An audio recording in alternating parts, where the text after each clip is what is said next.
God is here to tell me that nobody is beyond redemption and that we are more than the worst thing we've ever done. And we are more than the worst thing that's ever happened to us. Okay. 1, 2, ready, go. Welcome to the Called to Be Bad podcast. My name is Mariah Martin, and I feel called to be bad. It turns out I'm not the only one. Join us as we dig into all things bad, scandalous, deviant, the stuff that makes good church folks squirm in the sanctuary. Why? Well, because sometimes the scandalous is spiritual, deviant is divine, and bad is beautiful. Say yes to the call, and let's see what holy trouble we get into today. Hello, Hillary. How are you doing, Mariah? I'm great. Welcome to Called to Be Bad. This is Hillary Taylor, and Hillary is going to introduce herself today. Hey there, friends. My name is Reverend Hillary Taylor. I'm an ordained United Methodist minister. I was originally ordained out of the South Carolina Conference, and I live in the South Carolina area, in sort of the upstate broadly. I graduated from Furman University in 2012 with an undergraduate degree in psychology, a minor in poverty studies. And from there, I became a United Methodist missionary. I served in South Africa for about 1.5 years. I served in Miami, Florida for another 1.5 years. So a total of 3 years as a young adult missionary with the United Methodist Church and Global Ministries, which is the missionary wing of the United Methodist Church. After that, I went to seminary at Emory University and Candler School of Theology, specifically within Emory University. I focused on conflict transformation.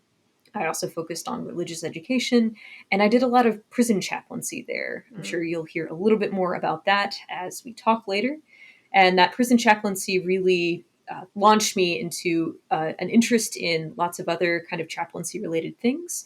Once I graduated with my MDiv in 2018, I went back to South Carolina and served for 3 years as a United Methodist pastor in the small town of Saluda. I got ordained out of Saluda, and then sort of right in the middle of 2021, decided to leave the local church and spend some time doing clinical pastoral education to broaden my chaplaincy skills. And now I am the executive director of South Carolinians for Alternatives to the Death Penalty. I'm a full-time executive director. The mission of South Carolinians for Alternatives to the Death Penalty is to abolish the death penalty and catalyze criminal justice reform through public advocacy, grassroots organizing, and community mobilization. So you are no longer doing any sort of chaplaincy work. This is your full-time.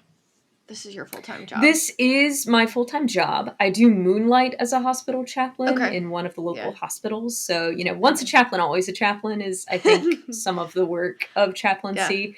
I also do some work with at least one person on death row here in South Carolina, which I'm sure, again, we'll get into.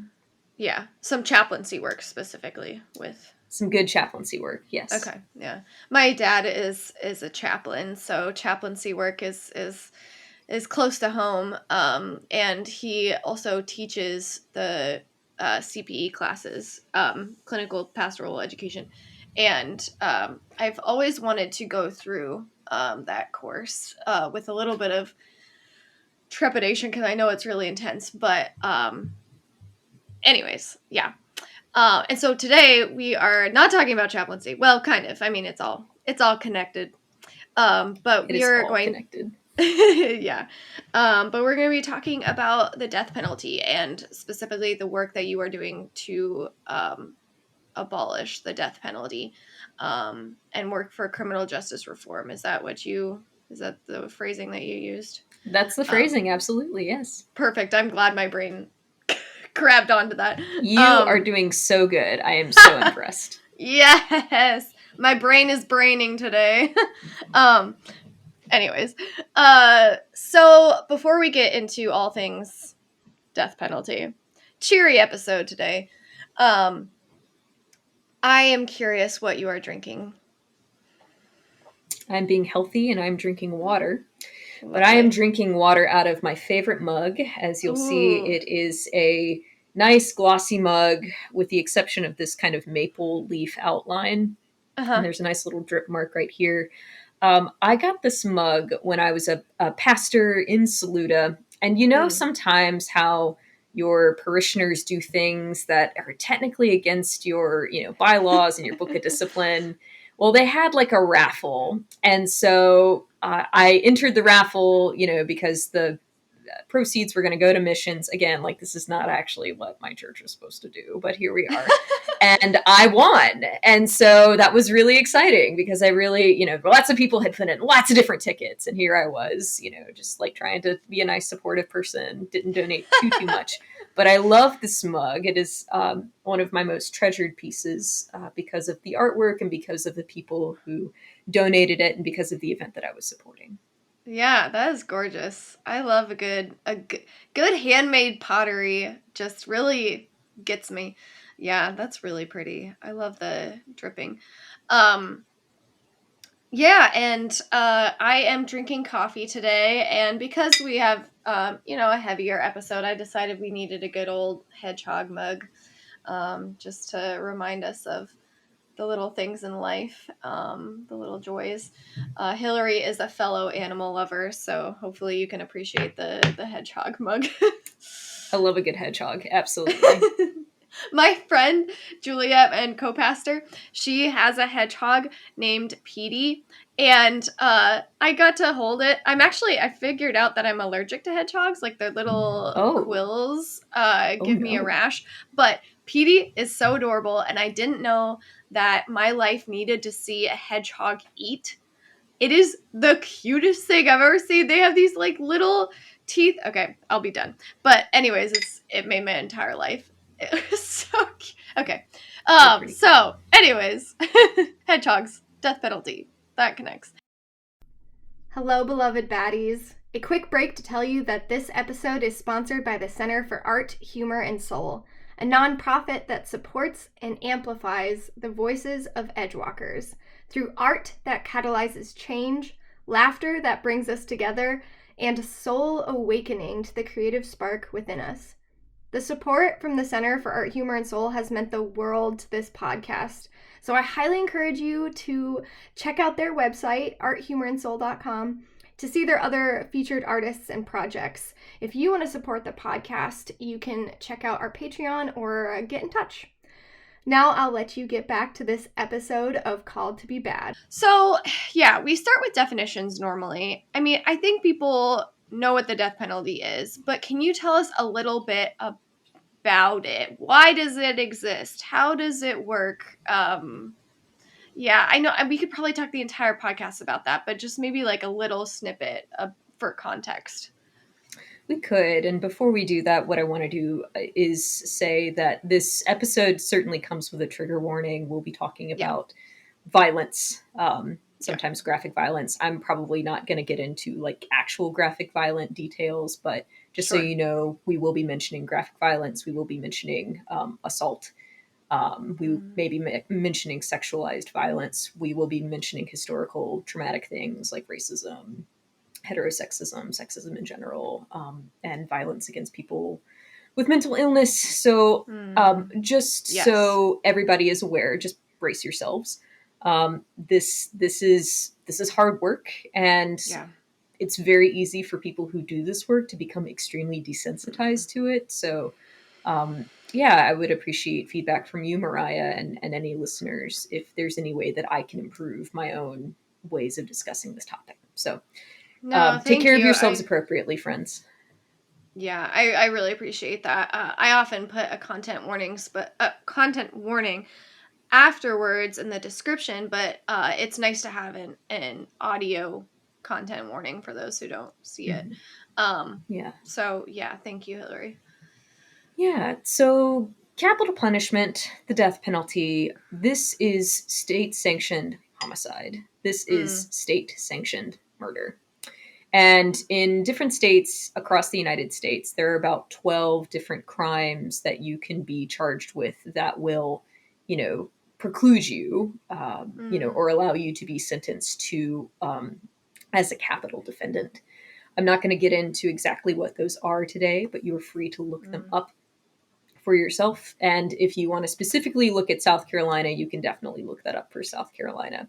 But it ranges from everything to, premeditated murder, also like the graphicness of the kind of murder, that somebody may do, and also has been used for conspiring to kill somebody. So murder for hire is the charge that a lot of people do. Doesn't mean that you actually participated in killing somebody, you just helped plan it. So again, lots of different, there's a lot of space for, who gets to be charged, why they are charged, what exactly they're charged with, and why that makes them eligible for capital punishment. But that's kind of the basis of it. In the United States, there are a few ways that we allow people to be executed by the state. Most often, it is through the practice of lethal injection. So, this is essentially injecting poison into somebody's body, but also other legal, quote unquote, legal ways that people are executed in this country are through firing squad, which is exactly what it sounds like. There are some states that use a kind of gas chamber mechanism. And then there are some states that have used certainly hanging in the past. In South Carolina history, the earliest sort of formal execution that is recorded is in 1718. There was a pirate who was executed, but we've also had people who've been burned to death. We've had people who've certainly, been lynched. And then the electric chair is probably one of the most horrific ways that people are executed and legally executed. South Carolina is one such place that does have the electric chair. And we've had the electric chair since 1912. And so how does the specific mode of execution get chosen? Like, who decides that? Is there like a level of intensity? And if the crime is more intense, then the death is more gruesome? I don't know. Yeah. Great question. So people who are on death row actually choose their execution method. And so really? what you see, yes. So what you see since 1976 is that people will usually choose, they didn't have lethal injection for, until, several decades ago. But in South Carolina, we've had lethal injection since the 90s. But before then, it was mostly the electric chair. And that was pretty horrific to watch. Now, what happens in some places is the electric chair becomes challenged as a cruel and unusual punishment. And so a lot of places, even though they may have the electric chair, are not able to use it. And lethal injection becomes the main way that people decide they want to be executed. What we are seeing right now, though, is a lot of states are having difficulty finding the drugs to execute people who are on their death row cells or on their death row ranges. So you have a lot of states that functionally don't use the death penalty, but have it on the books, but haven't been able to execute people for 5, 10, sometimes more years. Because they can't find that specific drug or cocktail of drugs or whatever it is. Because drug companies will not sell it to them. There are... From like an ethical standpoint, they won't sell it to them. Yes. So what you're seeing now is pharmaceutical companies affiliated with the FDA here in the United States have said, wow, we really don't want our drugs to be used to kill people. We want our drugs to be used to heal people. States in the United States, please do not... Right, exactly. Okay. States, please do not create legislation that would make it easier for you to find these drugs on the black market. Please do not make it easier for yourselves to find, people who might have malintent to go behind the law and concoct these drugs for you. And so what you're seeing a lot of states do is they're having to turn to overseas black markets to try and import the drugs to their state so that they can carry out executions. The government is turning to overseas manufacturers of these drugs because they can only get them on the black market in order to do state-sanctioned executions. Am I saying that right? What in the You're saying all of that right, yeah. Yeah. And you think about all the effort that some people are going through, right? When there are children who don't know how to read, when there are people who are starving every night, when there are people who are unhoused, when there are people who need mental health first aid desperately, right? You have all these problems, and yet people insist, like, let's complete this process that actually isn't making us safer, but we have it on the books. So by golly, it's the law. We need to fulfill the law. Like, I think it's just a, a waste of effort, and we could be using that energy and that money for so many more effective things. What you're seeing as well is states right now are trying to enact legislation that would essentially hide the names of pharmaceutical companies from the public so that those pharmaceutical companies could sell to the Department of Corrections in that state. But they also are hiding the amount of money that they are paying these rogue pharmacies, these rogue compound pharmacists who are not abiding by US law, who are not abiding by the FDA, who are not upholding the contracts with other pharmaceutical companies, you know, who have all collectively said we are not going to go behind each other's backs and create and sell these drugs to departments of corrections. So some states have spent up to $1.4 million or $1.3 million on these poisons, essentially poisons that not even veterinarians use for dogs and Oh my cats and other gosh. animals. Yeah, these are really out of date drugs. These are really out of date um, methods of execution. We really want to, how do I even say this? We want to kill people so badly that we go to such extremes and spend so much money in order to eradicate people from this earth. And I guess that feeds a sense of justice, or like what do we get out of, I mean, okay, I will acknowledge that I come to this conversation without experiencing any sort of the crimes, or my loved ones have not experienced any sort of the crimes that would put someone on death row. So I guess I'm trying to have a little bit of empathy for people who have experienced devastating crimes that would put someone on death row. But I still just have a hard time making the jump to, okay, then yes, I'm okay with our government spending millions of dollars. Well, okay, $1 million trying to get these drugs to kill people. I don't Yeah, know. no. I totally hear where you're coming from, right? I get accused of not caring for victims a lot because I do Mm, anti-death penalty work. A lot of people will say, "Well, what about the victims? Like, shouldn't we care about the victims? You know, shouldn't we care about what they want?" yeah. And I do believe that a lot of people, when they experience the loss of a loved one through violent means, it makes sense that you want that person to suffer and die an excruciating death. I am not here to combat those feelings. I think those feelings are Mm-hmm. biblical. We know that Mm-hmm. because we read the Psalms and we read the Yeah. cursing Psalms where Yeah. David, you know, is like, God, just break in their teeth. And happy are Mm, those who bash the heads of the children of Babylon on the rocks, right? yeah. It is Yeah. biblical to express your grief and to want people to die and to hand that to God. But we hand that to God, who can make sure that our Mm, violence doesn't get perpetuated, right? yeah. So, what we know is that violence that is not transformed is transferred. Mm, And I would argue that our state is actually not giving people real justice through executing victimizers who have participated in murder. yes. I would argue that execution is cheap justice. It doesn't actually hold people accountable for the wrong that they have done. It doesn't actually have people say, I am sorry for the pain I have caused you, and here's what I am going to do to work to make sure that I never cause that kind of pain again and that I prevent other people from creating that kind of pain in our society. Here's what I am going to do to heal what I can for you and your loved ones.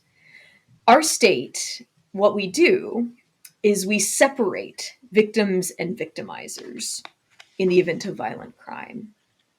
And sometimes what we do, which is even more insidious, is we tell victims, okay, here are our services, but in order to get these services, you must participate with the prosecution in such a way that results in this kind of sentence.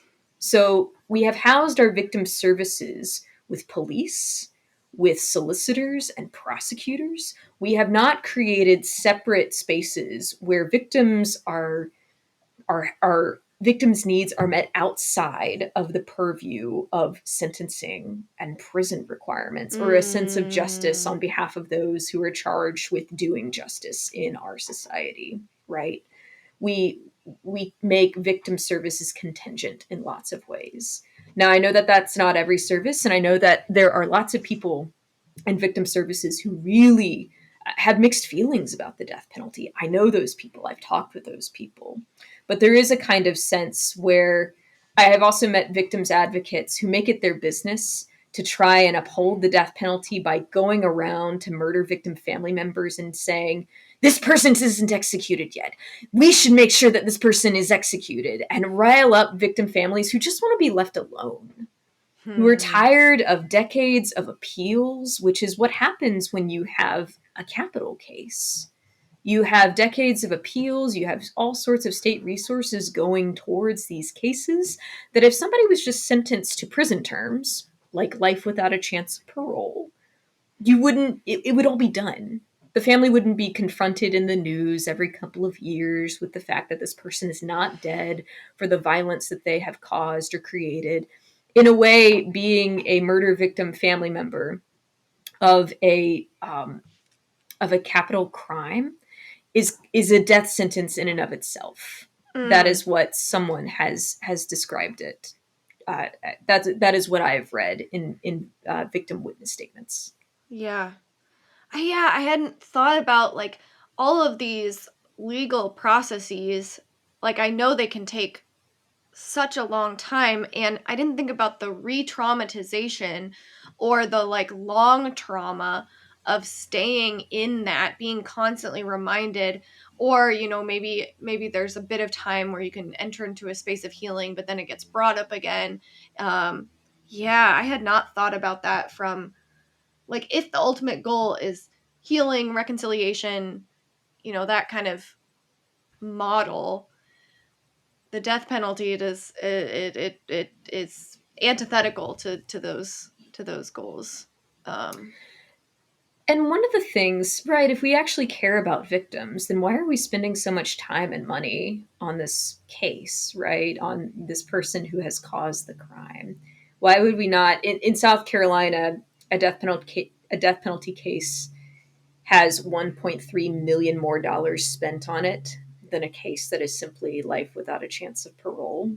And so if we actually cared about murder victim family members, why would we not use that money to actually make sure that families have diapers for orphan children, to make sure that when those orphan children grow up, they have the access to school and counseling and college funds, that that they would have if their provider had been alive, right? But now that their primary or one of their primary providers is gone, Right. That is missing. How do we make sure that communities feel a sense of safety, right? We could be using that money to heal whole communities that now feel a kind of rupture and fracture because their neighbor is gone and their neighbor experienced violence. And why, maybe there's a fear of what if this happens to me, right? So there's all sorts of suspicion, there's all sorts of fear, there's all sorts of trauma that is not being addressed. We know so much more about trauma and violence now. Why would we not enact those lessons with communities, with families, with individuals who are tied to this violence? And why would we not prevent this stuff from happening in the first place, too, right? Not only do we need direct care with people who've experienced the aftermath of violence, but we need to make sure that this actually stops happening. So let me tell you a little bit about the death penalty in South Carolina. For Yes, as long please. as the death penalty for as long as the death penalty has existed in South Carolina, we have disproportionately executed people with black and brown skin, people who've had learning disabilities or severe mental illness, people whose victims are white, people who are poor. You don't see rich people being sentenced to death. You don't see rich people having a capital crime very much to begin with. Between 1912 and 1962, there were about 240 executions in South Carolina. There are only 8 other states that have executed more people than South Carolina. The vast majority of those people are Black. Of the 282 people that South Carolina has executed in our history, from the time that we started keeping official records, which was 1912, 74% of those people are Black. So that's roughly 3/4 of the people we have executed are Black, are African American.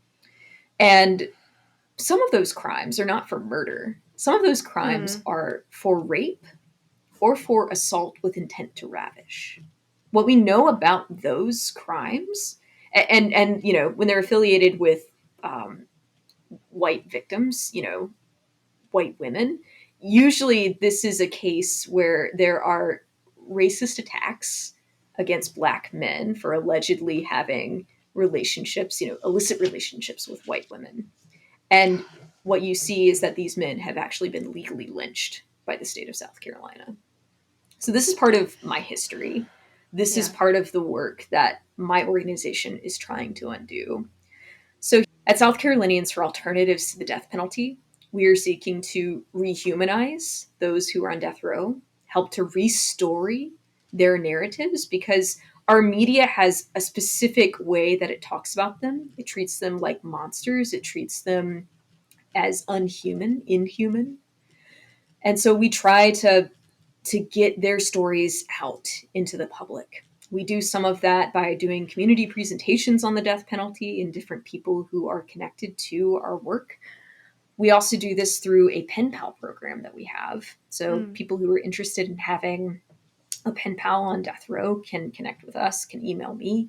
And what we do is we assign them a pen pal on death row. And those relationships have actually been really important in our work and continue to be important for anti-death penalty work around the country and around the globe. Not only do we rehumanize people who are on death row, we also try to mobilize communities to actually learn what capital punishment has done to our history as South Carolina and what it's doing for our present. So I've mentioned the past and the current racism of the death penalty, the past and the current, socioeconomic bias that our death penalty has. One of the most pertinent stories of and most shameful parts of our death penalty history in South Carolina, we had the distinction of having executed the youngest person in the country in the last century. His name was George Stinney Jr. He was 14 years old, and he happened to be the last person to see 2 young white girls alive in the 1940s and 1944 specifically. These 2 white girls passed by his home, asked where they could pick a specific type of flower, and he pointed them, towards the railroad tracks. These girls' bodies were found there later, and somehow it came up that he was the last person to see them. And so without any kind of due process, without any kind of proper investigation, what happens is police arrest him. And this was in Alcolu, so around the Clarendon County area near Manning. They arrest him. They incarcerate him. They do not let his family come and see him. They do not give him proper legal counsel. They put him on trial. The trial takes less than a day. The jury deliberates for, I want to say, maybe 20 minutes or less. And I'd have to double check the specifics of it. And then they say he is guilty. And then they execute him. And all of this happens within an 83-day span of time. No due process, a teenager, right? Like barely making it out of the tween stage, right? Yeah. And by all accounts, like a decent student, a good son, somebody who's never committed violence before, has no prior records. So it is really unfortunate and awful that we have this as part of our legacy. And in 2014, his case was actually vacated because there were lawyers who said this was awful. This was traumatic for an entire community and for a family. and something needs to be done. And so a judge actually vacated that case in 2014. But this is still something that we need to talk about, because this kind of stuff, while maybe somebody isn't executed in 83 days, but people are still not given proper due process. I think we've certainly gotten better at that, because in South Carolina, you're seeing that in the last 10 years, only 4 people have had capital trials. And so we're getting better at defending people and saying, well, wait a second, like, was this person just arrested because there was a specific bias? Was this person just not able to speak up or defend themselves? How did this person get into the situation? Another case that I want to highlight for you, Mariah, and listeners, is the case of Richard Moore. So this is a case where Richard Moore is an African-American man. He's originally from Michigan, comes down to South Carolina, and he's living in Spartanburg County. And he goes into a convenience store, and the clerk behind the counter has 3 guns. And he goes up to the counter, and they get into some kind of altercation. Richard comes in unarmed into this store, but they get into some kind of altercation, and the clerk pulls guns, and they get into a fight, and they shoot each other. And Richard leaves, flees, and Richard is given a death sentence. Now, tell me how that works. I'll tell you how it works, because Richard was not tried by a jury of his own peers. The prosecution and the judge and the jury were all people who were white. He was not tried with a single African-American person in this jury. And he's given the death penalty. He's the only person on South Carolina's death row with a jury that sentenced him to death that was all white. Wow. So this happened, not that long ago, right? This was just a couple of decades ago. So this is wild that we still have to deal with this. And one of the death penalty was stopped briefly in the United States because it was determined, wow, there's a lot of racial bias with the death penalty. And it was brought back in 1976 because the proponents of the death penalty said, well, wait a second, what if we could show without fail, with empirical evidence that we are actually executing the worst of the worst. And so the death penalty was allowed to come back, but it was one of the most controversial decisions of the Supreme Court in 1976. But what you're still seeing is that the death penalty is still filled with all sorts of bias that is reflective of our society in 21st century United States history or culture. Other things we know is that people who are victims of violence go on to perpetrate violence, right? Right. These so cycles none of this happens in trauma. a vacuum. Yeah, Right, most of these right. people were experiencing profound, adverse childhood experiences. Yeah. I've read some case files where somebody was drinking water from the gutters, right, as a child because there was no clean water. Yeah. There are some cases where people tried to get help and the hospital said you don't have insurance and kicked them out. And so their paranoid schizophrenia went untreated, or their addiction went unaddressed because, oh, well, somebody's unavailable and at a picnic. And so we can't actually see you. Come back again tomorrow. Well, tomorrow is actually too late. That's what we know. Yeah. And so there are these things, and I, that's part of the rehumanizing process is, giving context, giving stories for none of this happens in a vacuum. And if you actually look at this person, there's a chance that they could be your uncle, right? Who, if things were just a little bit different for him, your uncle could be on death row. And that was kind of the case where I realized, like, oh, yeah, I could see how my family, was really, lifted up, away from these kinds of circumstances and these kinds of experiences with the law and with trouble because of our privilege, because of our socioeconomic space that we occupied. And I can tell you a little bit about how I decided, how I got really drawn into anti-death penalty work. Yeah, I would love to know that. Yeah, so I first started thinking about the death penalty because a friend of mine at Furman, who was the head of the NAACP at Furman University's, college chapter. She called me up, texted me, said, "Hey, we're going to have a vigil for Troy Davis." Troy Davis was a man who was executed in 2011 in Georgia for a crime for murder, but a murder that he likely didn't commit. There were a significant amount of people who said he did it, and then they recanted their witness statements years later because they realized, actually, I don't really know if he did it or not.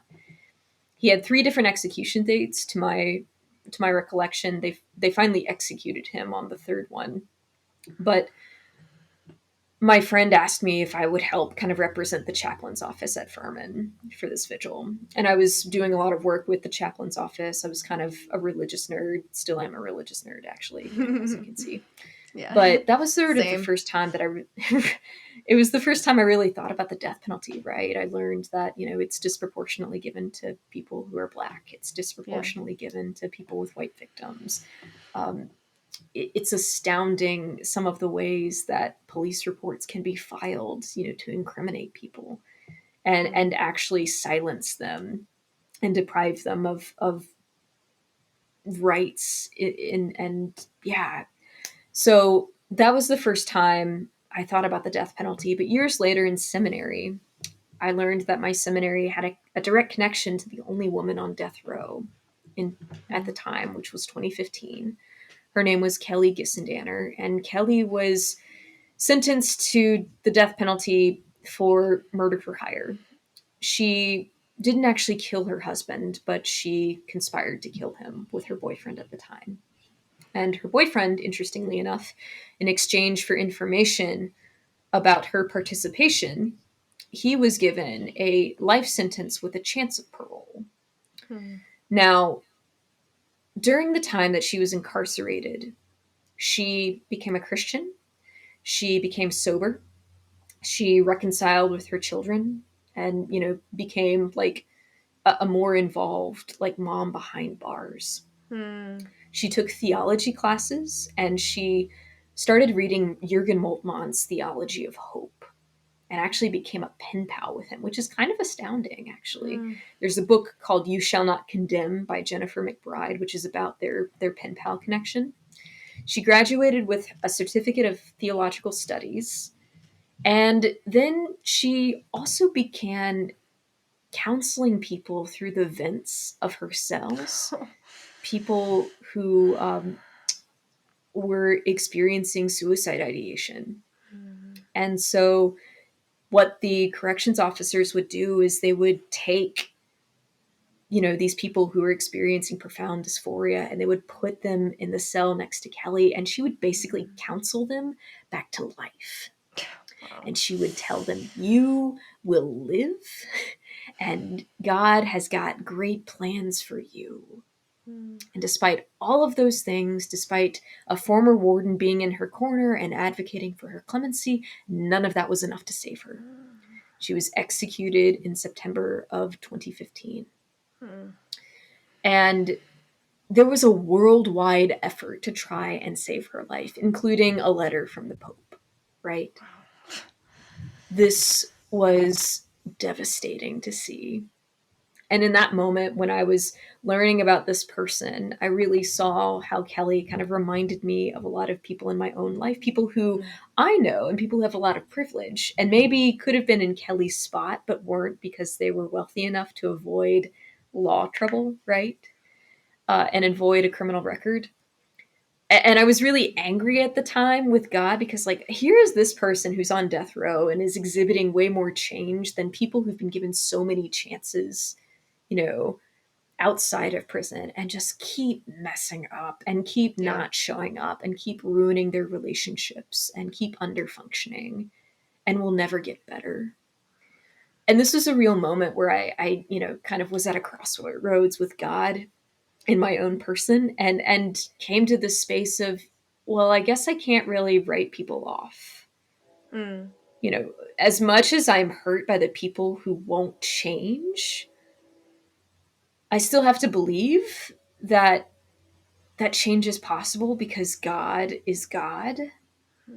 And God is here to tell me that nobody is beyond redemption. and that we are more than the worst thing we've ever done, and we are more than the worst thing that's ever happened to us. Those are not my words. Those are the words of Brian Stevenson, the author of Just Mercy. But a lot of his work goes into why I do this work, because I see how if things could have been differently for me, for my loved ones, like I could definitely be on death row. Wow. Yeah. So you had this experience about learning about this woman, and how did you get involved? I came back to South Carolina and I began pastoring in my 2 small local churches. And then the pandemic hit. And so I emailed a law firm that represents the guys on death row here in South Carolina. And there are only men in South Carolina who are on death row. There are 36 men. And then several months go by and I get a call from another lawyer at that same firm who said, actually, Hillary, we could use you. There's somebody who's on death row here in South Carolina. I'm going to call this person Lance for the purposes of our conversation. And so I said, yeah, I would love to be connected to Lance. And so Lance wrote me a letter in summer of 2020. And we've been connected ever since. And Lance was the one who actually catapulted me into anti-death penalty work in South Carolina. The personal is, the statistical, becomes the personal, and the personal becomes political. Yeah. The reason that Lance might receive an execution date is, and the other piece of that is I was told that Lance may receive an execution date in the next year. And so I said, yeah, I'm here for you. What happened is there was a firing squad bill that was submitted to our legislature in 2021. And this bill would essentially create a firing squad mechanism for people to be executed in the event that lethal injection was not available as an execution method. As I mentioned earlier, lethal injection drugs have not been available for about 10 years now. And South Carolina's store of lethal injection drugs expired in 2013, I believe. And so a lot of people, I don't know who had a bee in their bonnet about restarting executions, but they went so far as to say, let's create a firing squad. But first, the first version of the bill was going to make the electric chair the default method of execution if lethal injection drugs weren't available. And then it got to a certain point in the legislature, and there were some legislators who said, you know what, like the electric chair is too inhumane. How about we add another method? Like that's what we should do. Let's add the firing squad. That's at least more humane than the electric chair. Let's give them a choice. That's the least we can do. So that's what happened. We created a firing squad mechanism, and we made people choose between the electric chair and the firing squad if they chose lethal injection first, as a way to restart executions in South Carolina. And that was the point where I got connected to anti-death penalty work directly in South Carolina. Activists sort of descended from different parts of the United States. Other people who were connected to the previous iteration of SCADP emerged, and it was decided that there needed to be new leadership. Now, we are really grateful for incredible lawyers here in South Carolina who represent the guys on the row. They were able to file specific motions that stayed the 2 executions that were scheduled.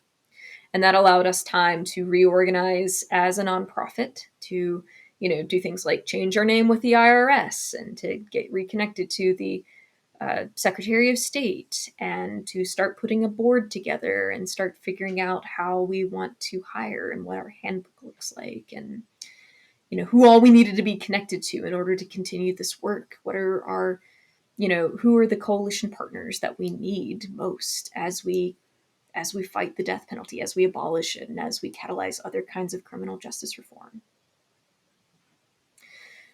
One of the things that has really made me think a lot about the death penalty and about how nobody is beyond redemption and how we're more than the worst thing we've ever done.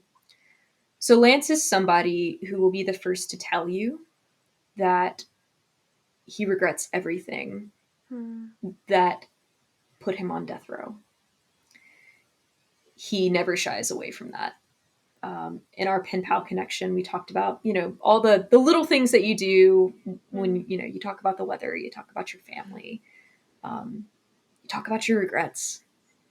And when Lance got his execution date in 2021, there was a night where he called me and he said, Pastor Hillary, I'm really scared. I know I deserve to die for what I've done, but I also want to live. And I believe that God can use me. And tonight I've been really distressed, and I asked God to give me a word.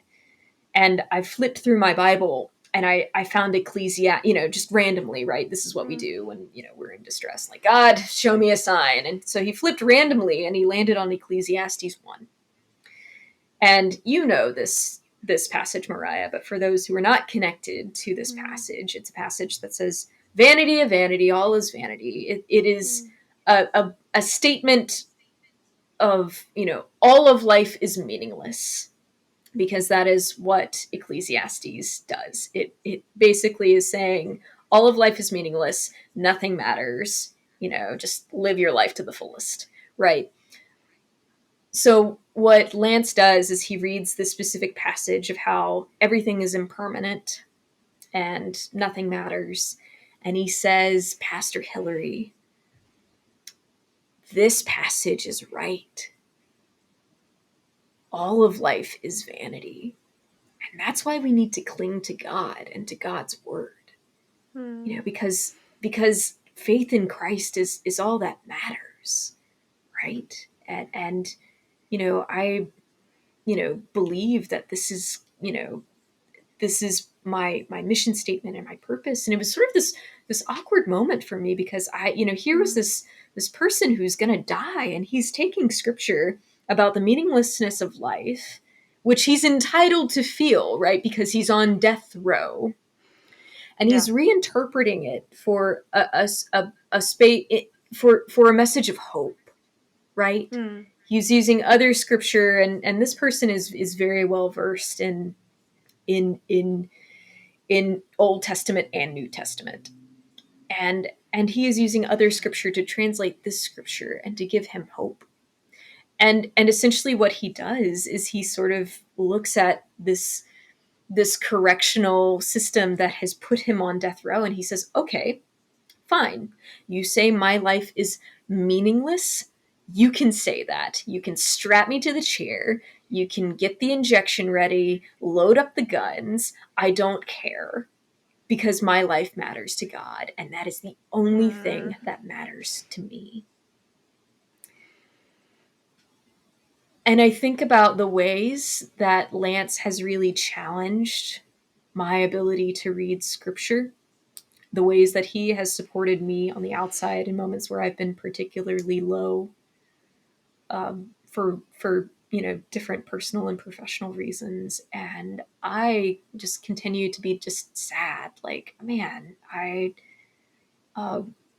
wish more people knew this side of you, and I'm going to make sure that I use my voice to talk about you and the hope that you inspire in me, and the ways that you make me want to make sure that nobody experiences violence, either that you have participated in or that you've experienced too, right?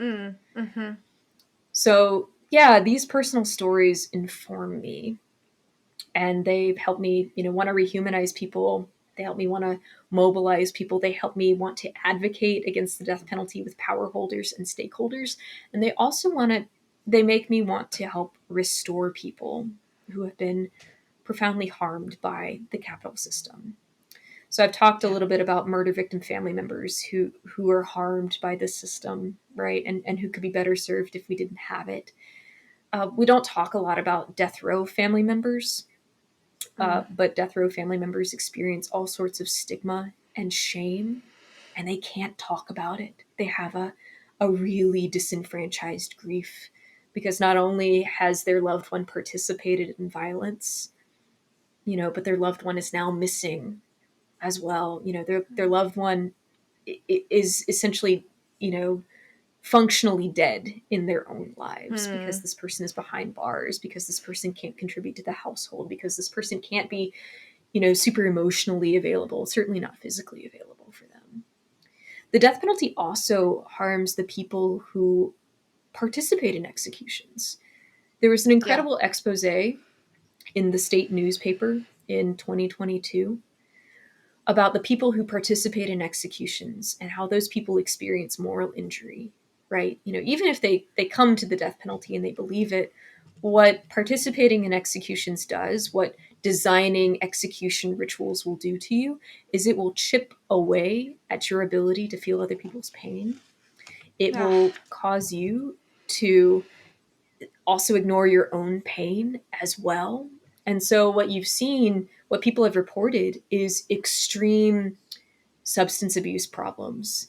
People have reported relationship problems with their spouses and with their other family members. People have reported suicide ideation as well. And we should not want to create more harm for people, right? If the death penalty is supposedly the worst, for the worst of the worst, then why would we invest in a system that is harming the people who are making the system happen in the first place, right? This is just a practical question. We shouldn't do that. And we don't, these people who have completed these executions, they also never received psychological care in the aftermath. They never got counseling. They never got therapy. They might have gotten a chaplain visit from the prison, a prison chaplain visit, right? Somebody who works for the system. But that person is not equipped to handle the kind of trauma that you experience when you participate in state-sanctioned murder, Right. in premeditated homicide, right? On behalf of the state, on behalf of the Department of Corrections. So you told me that there is a bill that was going to be signed or has been signed. What is that about? Can you tell us a little bit about that? And then I want to know if you have how people can get involved in this work. I don't want people to leave this episode feeling powerless or helpless, like they can't, how can people get involved? Are there any tangible, actionable steps that people can take to participate in this work of abolishing the death penalty or humanizing those on death row, etc.? Yeah, so one of the campaigns that we have been working on, I'll tell you a couple of different things that we've been working on. One of the biggest things that we've been working on is trying to stop a lethal injection secrecy bill from passing. I mentioned earlier about lethal injection secrecy, and unfortunately it passed. So right now the state of South Carolina is poised to keep secret not just the names of executioners, which that was already part of the law, but they've amended the law to say that we are not going to share the names of pharmaceutical companies or compound pharmacists who sell, make, will transport the lethal injection drugs to us. We're not going to tell you how these drugs are stored, whether they are being tested, whether the right people are handling them, whether these drugs are going to be diverted from the Department of Corrections out into the public. There have been some cases where that has happened and where, an opioid crisis, can happen in different communities because these drugs are not properly stored and they're not properly kept from the wrong people. We will not be able to know any of that. And furthermore, this law that has just passed will criminalize anybody who seeks to speak up and try to make sure that we have transparency around these specific things. This bill is a government secrecy bill, and it is antithetical to what so many people in our country have been purporting, right? That our government is, it's too secret. We need more accountability and we need more transparency. And this bill has doubled down, and it has effectively made these things a state secret. We wouldn't do that with the asphalt companies that pave our roads, right? We have to publish that information. And the fact that different legislators and people in the Department of Corrections are not prepared to give information about lethal drugs drugs that hospitals can't, have the same kinds of lax permissions around, right? We wouldn't do this for fentanyl. We wouldn't do this for morphine. We don't do this for Ativan. Why would we do this for these poisons, essentially? So that is going to be the law of the land in South Carolina. There are many secrecy laws in other states as well. Tennessee is one of them. Tennessee was in some ways poised to try and repeal their secrecy law. That is no longer the case. But the thing about Tennessee is that there were people who asked for the electric chair over lethal injection because of the ways that lethal injection is so often botched. And this is the thing about executions. There's actually no unharmful, humane way to kill people. Lethal injection, its legacy is Nazi Germany and people who are human rights abusers. It's part of a euthanasia program, and it's just been refined here in South Carolina, um, and other states as well. Now, in 2022, NPR ran a news article that declared the year of 2022 the year of the botched execution, because a full third of lethal injection executions were botched. And so a botched execution is essentially an execution that takes longer than the several minutes that it's allegedly supposed to take. And some of these executions went on for hours and didn't even actually execute the person that they were trying to kill. So imagine how traumatizing that is for the people who are trying to do this work, right? Corrections officers participating in executions. And something else about that, corrections officers who participate in these executions are the ones who are, inserting the central lines, the ones doing the injecting. We don't actually have doctors and nurses participating in these executions because that's a violation of the Hippocratic Oath. So we are taking non-medical personnel, making them participate in these executions. So, I mean, all of this is just human rights abuses, right?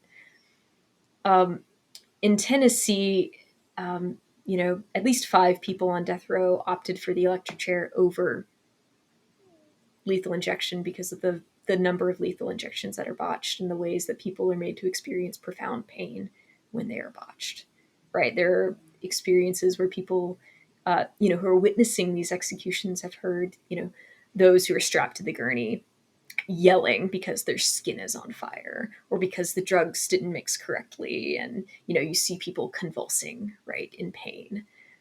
Because of the effects that these different drugs are having, breaking up your lungs and essentially making you suffocate, because your lungs are being destroyed.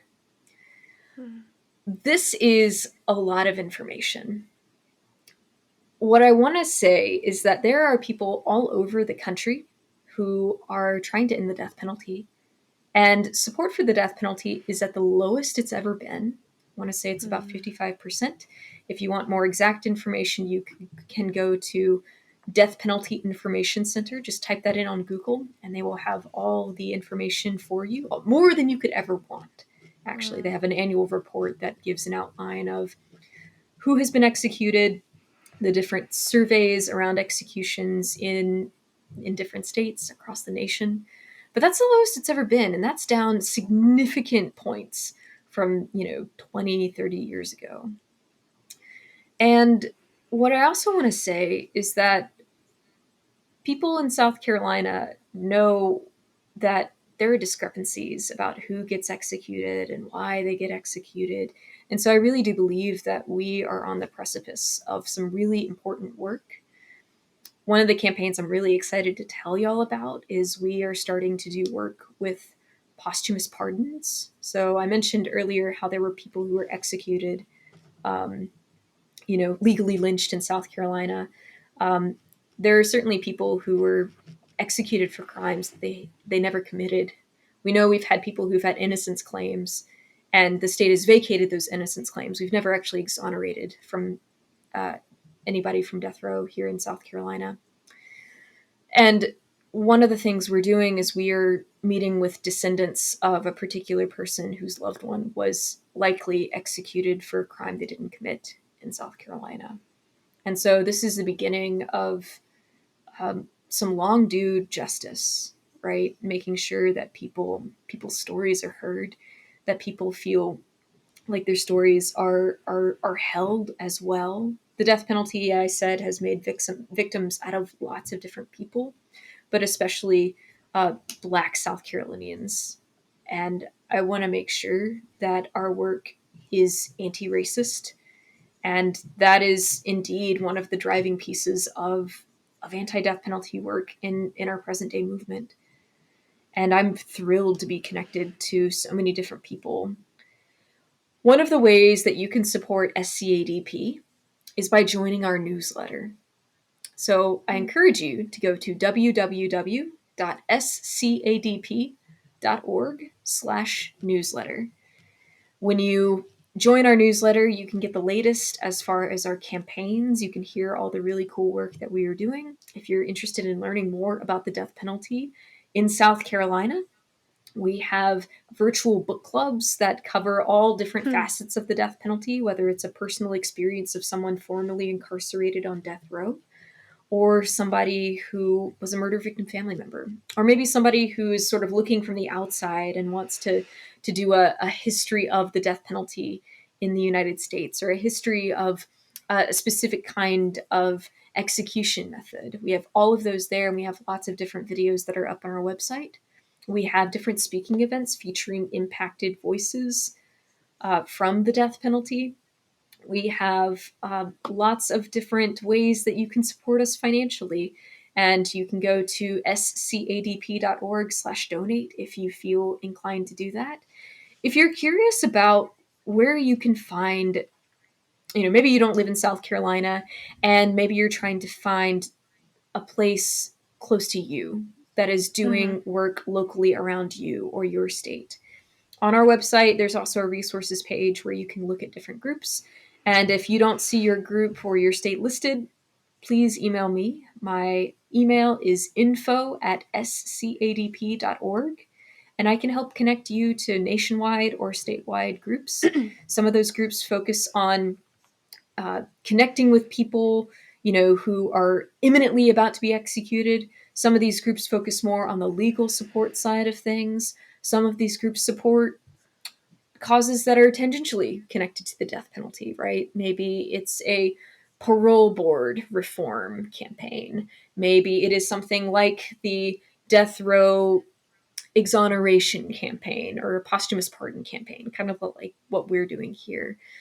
Maybe you have connections that an anti-death penalty group needs. And let me tell you, we are all about making as many friends as possible.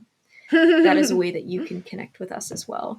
If you'd like to be a pen pal to somebody on South Carolina's death row, you don't have to live in South Carolina. You can live in Japan if you want to, and you can still write to these guys. They get mail from all over the United States, all over South Carolina, all over the world, and they would love to be connected to you. Again, you can contact me at info@scadp.org. Okay. So to summarize, people coming from this episode, receiving all of this information. So practical ways we can interact with your work are to donate. And do you know, like, if people would go and donate, where and maybe you describe this a little bit, but where would their money go? Like, what efforts would their money go towards? Yeah, so we definitely have a kind of general funds allocation that supports the operating expenses of the organization.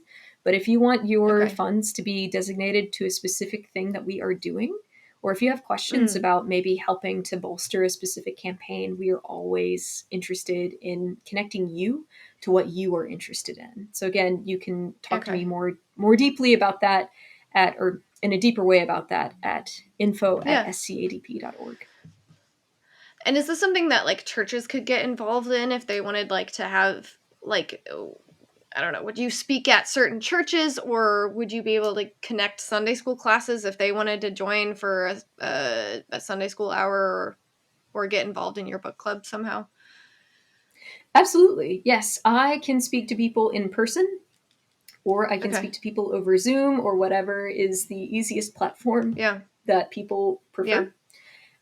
I can be as accessible as you need me to. So please feel free to contact me and I can do that. You will fly to Japan to talk to people and If you are willing to pay for those expenses, I will fly to Japan and do that. Yes. Well, Hillary, would it be okay if I end our time today with a blessing to bless you and your work and all of the baddies out there watching and listening to this episode? That would be lovely. Thank you. Hillary and all of you baddies out there, may you go from this episode lit with the fire of God's redemptive, restorative, holy justice. May you enter this work of seeing each person through God's eyes, knowing that the fingerprint of God is on each and every person, no matter what they have done or what has been done to them. And may you go knowing that if you enter into this work of abolishing the death penalty or wherever you are living out God's call in your life, know that you do not do this alone, that you do not do this just on your own power, that God is living among and working in you. And yeah, you are not alone. And we are in this holy work together. Amen. Thank you so much, Hillary, for being on and sharing this work. That's all for this episode of Called to Be Bad. Keep being your bad, beautiful selves, and I will see you next time.